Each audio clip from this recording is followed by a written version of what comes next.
Ingat po ang lahat.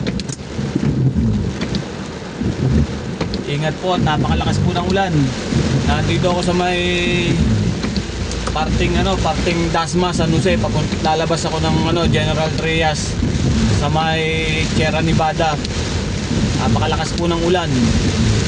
Halos zero visibility na po, kaya dahan-dahan lang po yung takbo ko mga kapatid. Kaya ingatan, sumanawa po tayo mga kapatid sa ating paglalakbay.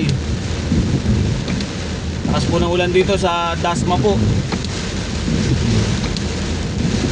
Yan, ako po may i-deliver ako na honeybee. Suki ko na yun, suki. Kailangan madeliveran ko siya. Kasi suki na po yun 1 liter na honeybee ang i-deliver po natin sa General Trias sa Sierra Nevada po. Dito tayo dumaan sa Malagasang, tapos San Jose, Dasma, yan. Tapos tatagos tayo dito sa sa bagong kalsada. Okay, alright.